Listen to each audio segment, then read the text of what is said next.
अब खबरें विस्तार से। जमशेदपुर में लगातार बारिश होने से जनजीवन अस्त व्यस्त हो गया है। शहर के बीच रहने वाली खरकई और स्वर्णरेखा नदी का जलस्तर भी बढ़ने लगा है। डिमना डैम में जलस्तर बढ़ जाने से 4 साल बाद डैम के 3 फाटक खोले गए, जिसे देखते हुए जिला प्रशासन तटीय इलाकों में अलर्ट जारी कर दी है। लोगों को सुरक्षित जगह में जाने की अपील की जा रही है। पूर्वी सिंहभूम जिला उपायुक्त सूरज कुमार ने बताया कि खरकई और स्वर्णरेखा नदी का जलस्तर बढ़ रहा है। बाढ़ की स्थिति से निपटने के लिए तटीय इलाके में अलर्ट जारी कर दिया गया है। आपदा की टीम सभी जगह का मॉनिटरिंग कर रही है। उड़ीसा ब्यांगबेल डैम के फाटक की स्थिति की जानकारी के लिए प्रशासन की टीम उड़ीसा से संपर्क में है। कोई जान माल का नुकसान ना हो सके, इसके लिए जिला प्रशासन कार्रवाई कर रही है। बाढ़ नियंत्रण कक्ष के मार्फत से हम लोगों की इंफॉर्मेशन आई थी। ये मैंने सचेत भी कर दिया था। अनाउंसमेंट हम लोगों के सारे निचले इलाकों में हो गई है। अभी जस्ट इंफॉर्मेशन मिली है कि खड़गई का पानी बढ़ गया, तो बागबेड़ा के इलाकों में पानी घुसना शुरू हो गया। हम लोग के बाढ़ नियंत्रण कक्ष के मार्फत से दोनों जगह पे, जो चांडिल डैम है हमारा वहाँ पे भी, और बैंकवेल डैम जो उड़ीसा है वहाँ पे भी हम लोगों ने लगातार बातचीत रखी थी। चांडिल डैम से हम लोगों ने बात करके पहले ही बारिश की संभावना को देखते हुए कुछ गेट्स खुलवा दिए थे ताकि अचानक से जलस्तर ना बढ़े। बट खरकई के जो कैचमेंट एरिया है उसमें ज़रूरत से ज़्यादा बारिश हुई है, तो इसलिए फिर आज निचले इलाकों में कुछ पानी घुसा है। हम लोग की पूरी जिला प्रशासन की मुस्तैदी से तैनात है और अलर्ट हो गया है, तो इसलिए कोई भी कैजुअलिटी की हम लोग को सूचना नहीं है और कैजुअलिटी होगी भी नहीं, और हम मुस्तैदी से निपटेंगे। पूर्वी सिंहभूम जिले के सुदूरवर्ती ग्रामीण इलाका जो बंगाल राज्य के बॉर्डर पर अवस्थित है, यहाँ के ग्रामीण अपने आप को छला हुआ महसूस कर रहे हैं। जमशेदपुर सहित पूरे पूर्वी सिंहभूम जिले में पिछले 3 दिनों से हुए बारिश के कारण ग्रामीणों के घर तहस नहस हो चुके हैं। घरों के भीतर 3 फीट तक पानी जमा हुआ है और कई कच्चे मकान टूट चुके हैं। देखिए माधवपुर गांव की एक रिपोर्ट।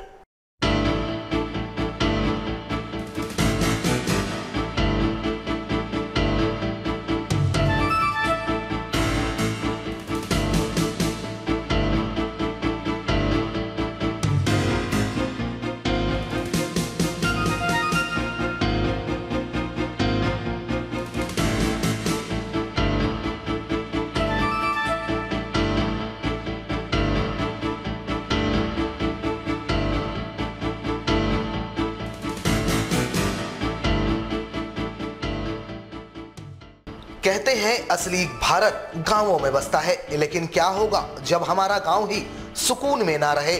जी हां, हम बात इसलिए कह रहे हैं क्योंकि सरकारी पदाधिकारियों की लापरवाही, संवेदकों के भ्रष्टाचार और स्थानीय विधायक के द्वारा समस्याओं को नजरअंदाज करना ग्रामीणों को भारी पड़ रहा है। झारखंड और बंगाल राज्य के सीमा पर बसे पूर्वी सिंहभूम जिले के बोड़ाम प्रखंड स्थित माधवपुर गांव के ग्रामीण 3 दिनों के बारिश से अस्त व्यस्त हो चुके हैं। इस गांव में तकरीबन 3000 की आबादी निवास करती है। 3 दिनों के बारिश से यहाँ दर्जनों घरों में 3 फीट तक पानी भर गया है। यहाँ तमाम घर मिट्टी के हैं और कई घर टूटकर गिर चुके हैं और लोग खुले आसमान के नीचे हैं। यहाँ के लोग अपने अपने घरों में रखे अनाज और अन्य सामानों को लेकर दूसरे स्थानों पर जा रहे हैं। फिलवक्त इनके पास भोजन नहीं है। वहीं लोग अपने घरों से बर्तन के सहारे पानी बाहर निकालने की जुगत में जुटे हैं। यहाँ के ग्राम प्रधान के अनुसार विगत 6 महीनों पूर्व गांव में पीसीसी सड़क बनाई गई थी और अब यही सड़क परेशानी का कारण बन गया है। कारण है कि इस सड़क के साथ नाला नहीं बनाया गया, जबकि पूर्व में जब यहाँ कच्ची सड़क थी तो सड़क के दोनों छोर में नाला बना हुआ था और सड़क का पानी घरों में नहीं घुसता था। यहाँ के ग्रामीण बताते हैं कि अब पक्की सड़क बनने के बाद सड़क का ही पानी घरों में प्रवेश कर रहा है, जिस कारण तमाम घर क्षतिग्रस्त हुए हैं और कई घर टूट चुके हैं और फिलहाल इनके मदद के लिए कोई नहीं पहुंचा है। जल पड़ी जल फेलाई जाए এখন আমরা লোকের ঘরে লেগে রলি এখন কারা কোথায় রইবে মানুষের ওই ভেদ জায়গা নাই। রাইতে তো জল পড়েছিল, তখন জল ঝিটিয়ে ঝিটিয়ে গোটা রাতে মানে এখানে শেষ নাই, গরু ছাগল অন্য ঘরে লেগে রাখলি সেই তখন মানে রান্না বাটা করিবার তখন উপায় নেই, ঘরে থেকে সব বাইরে আছি।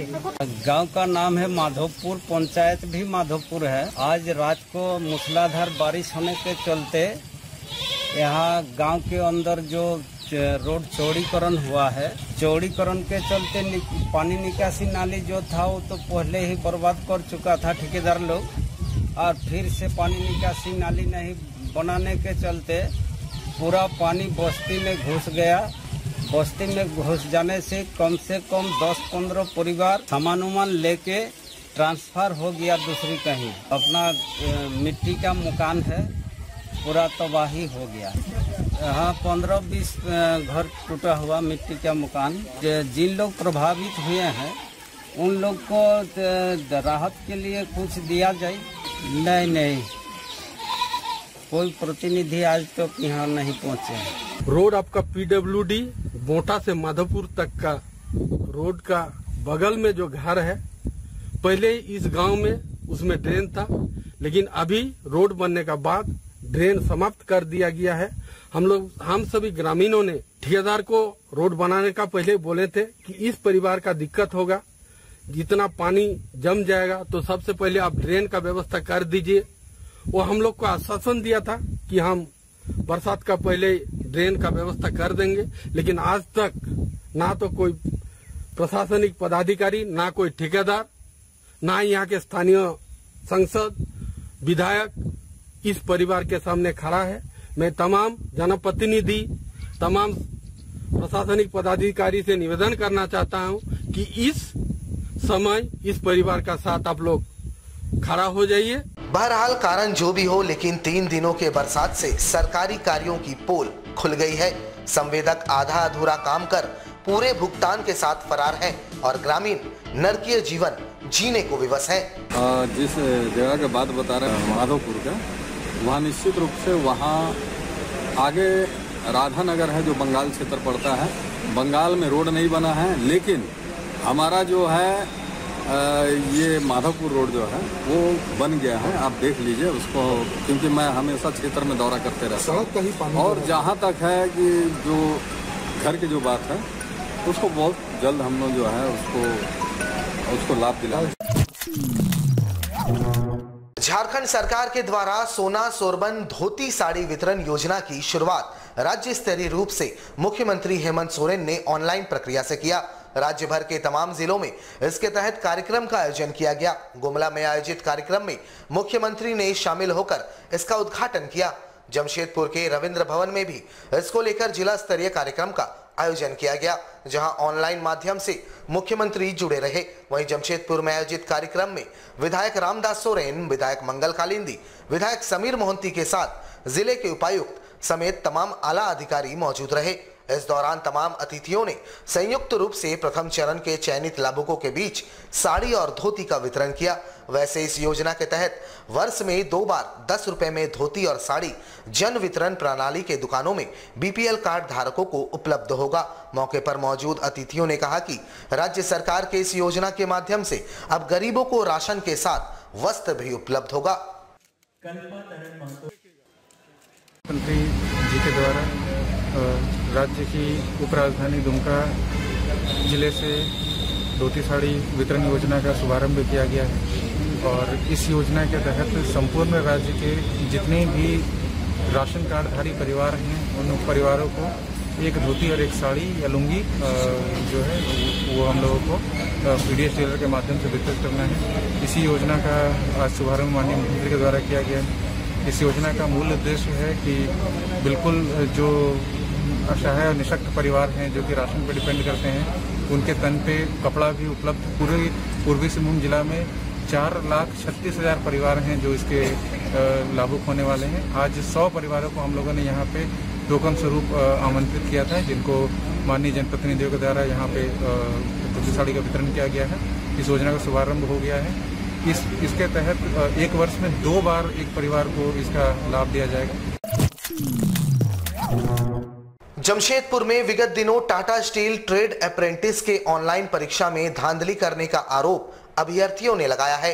मंगलवार को जहां इन्होंने SNTI गेट पर जोरदार प्रदर्शन किया था। वहीं बुधवार को एनसीपी नेता डॉक्टर पवन पांडे के नेतृत्व में इन्होंने जिले के उपायुक्त को शिकायत पत्र सौंपा। इन्होंने कहा कि पूरा परीक्षा धांधली से भरा हुआ था। ऑनलाइन परीक्षा का समय सुबह 9 बजे से लेकर शाम को 6 बजे तक का था और सुबह के पाली में जो सवाल पूछे गए थे बिल्कुल वही सवाल शाम के पाली में भी पूछे गए। ऐसे में प्रश्न पत्र लीक होने की 100% संभावना है। साथ ही एक अभ्यर्थी ने परीक्षा के तमाम सवाल और उनके जवाब को भी सोशल साइट्स पर अपलोड कर दिया था, जिसे सैकड़ों अभ्यर्थियों ने शाम होने से पहले ही देख लिया था। इन्होंने कहा कि इस तमाम प्रकरण में धांधली हुई है, जिस कारण परीक्षा को रद्द कर दोबारा परीक्षा ली जानी चाहिए।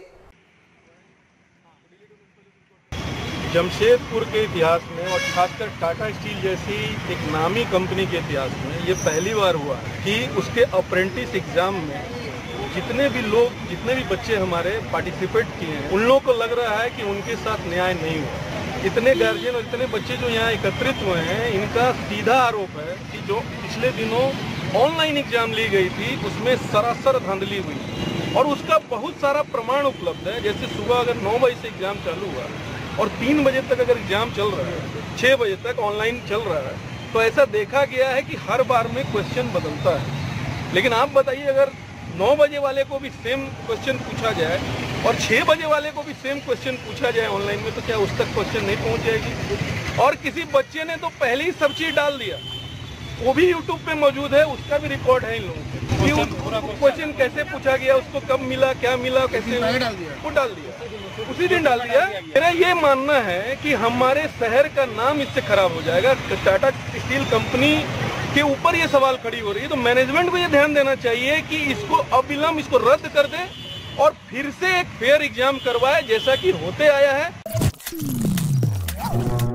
राज्य के मुख्यमंत्री हेमंत सोरेन द्वारा मगही और भोजपुरी भाषियों को लेकर दिए गए बयान के विरोध में जमशेदपुर के आजसू नेता अप्पू तिवारी द्वारा विरोध स्वरूप प्रतिक्रिया व्यक्त की गई थी। इसको लेकर गोलमुरी थाने में आजसू नेता के खिलाफ एफआईआर दर्ज कराया गया है। वहीं इसको लेकर आजसू नेता को स्थानीय थाना द्वारा आजसू नेता को परेशान करने का आरोप लगाते हुए राज्य के पूर्व मंत्री सह आजसू पार्टी के केंद्रीय सदस्य रामचंद्र सहित बुधवार को जिले के सिटी एसपी से मिलकर राजनीतिक प्रतिद्वंदता के तर्ज पर कार्रवाई न करने की अपील की। इस दौरान जिला आजसू के सभी पदाधिकारी एवं कार्यकर्ता मौजूद रहे।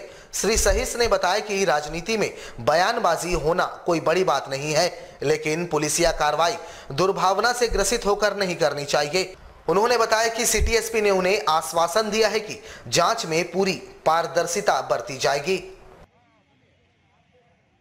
राज्य के माननीय मुख्यमंत्री जी पूरी मगही भाषा के बारे में जो कहा था और उनके विरोध में हमारे पार्टी के जिला सह प्रवक्ता अप्पू तिवारी जी ने भी कुछ कहा था और जिसको लेकर के गोलमुरी थाना में उनके ऊपर केस कर दिया है कि दंगा भड़काने का जो भी आरोप लगाया है। आरोप एक राजनीतिक कार्यकर्ता, एक सामाजिक कार्यकर्ता के ऊपर इस तरह का बेबुनियाद आरोप नहीं लगाना चाहिए और वो कोई अपराधी नहीं है और इसलिए उनके घर पर रात को 1 बजे 2 बजे पुलिस जा कर के जिस रूप से सलूक कर रहे हैं, आचरण कर रहे हैं, वैसा नहीं होना चाहिए। क्योंकि राजनीति में पक्ष विपक्ष में आरोप प्रत्यारोप का दौर चलते रहता है, लेकिन सत्ता पक्ष को किसी भी दल के राजनीतिक नेता या कार्यकर्ता के साथ वैसा आचरण नहीं करना चाहिए, प्रतिशोध मूलक आचरण नहीं करना चाहिए। यही सारे विषय हम लोग सिटी एसपी साहब को अवगत कराए हैं। उन्होंने कहा है कि सबके साथ न्याय होगा, अन्याय किसी के साथ नहीं होगा। राज्य के मुख्यमंत्री द्वारा नई नियोजन नीति से भोजपुरी और मगही सहित 9 भाषाओं की मान्यता समाप्त किए जाने एवं भोजपुरी एवं मगही भाषियों के विरोध में दिए गए विवादित बयान के बाद भोजपुरी और मगही भाषियों में उबाल है। बुधवार को भूमिहार सेना युवा मोर्चा का एक प्रतिनिधि मंडल जिला मुख्यालय पहुंच राज्य के मुख्यमंत्री द्वारा दिए गए बयानों पर कड़ी प्रतिक्रिया जताते हुए एक मांग पत्र सौंपा। इसके माध्यम से उन्होंने मुख्यमंत्री से अविलंब अपने बयान को वापस लिए जाने की मांग की। साथ ही मांग वापस लिए जाने तक विरोध जारी रखने की बातें कही। आज हम लोग वर्तमान सरकार द्वारा जो नियोजन नीति लागू किया जा रहा है जिसमें भोजपुरी मगही भाषा को अलग कर दिया जा रहा है, इसके विरोध में हम लोग यह रैली निकालें, ये ताकि हम लोग अपना विरोध प्रकट कर सकें। और साथ ही साथ वर्तमान मुख्यमंत्री जी द्वारा जिस तरह के शब्दों का प्रयोग किया गया संपूर्ण बिहारी समाज को लेकर के, जैसे डोमिनेटिंग, रेपिस्ट, ये हमारे स्वाभिमान की बात है, हमारे अस्तित्व की बात है, हमारी भावनाओं को काफ़ी आहत पहुंचा है।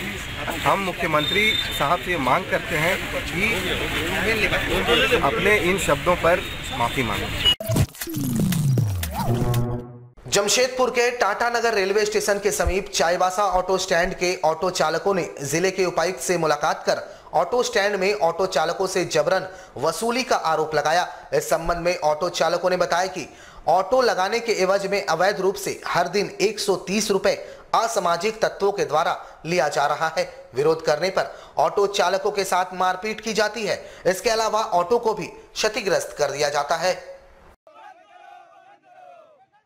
ये station out get Chaibasa bus stand के बगल से लोग ऑटो लगभग 1.5 साल से चला रहे हैं। यहाँ इनसे लगभग प्रत्येक दिन का 130 रुपया रंगदारी वसूला जाता है, उगाही जिसको कहा जाए, इस तरह से वसूला जाता है। इसमें कोई वहाँ नियम नहीं है कि आपको पैसा लेना है, न पार्किंग का क्षेत्र में आता है न किसी का। कुछ असामाजिक तत्व के लोग हैं जो वहाँ से पैसा लेते हैं और इन लोग को जान मारने का धमकी, मारपीट, गाली गलौज आए दिन हो जाता है। कारण क्या है कि लोग जो नहीं टेम्पो चला पाते हैं तो पैसा कहाँ से देगा प्रत्येक दिन का। इस तरह का मुद्दा लगभग 1.5 साल से चल रहा है। 1.5 साल से लोग महीना का 3900 रुपये करके दे रहे हैं, 1.5 साल से।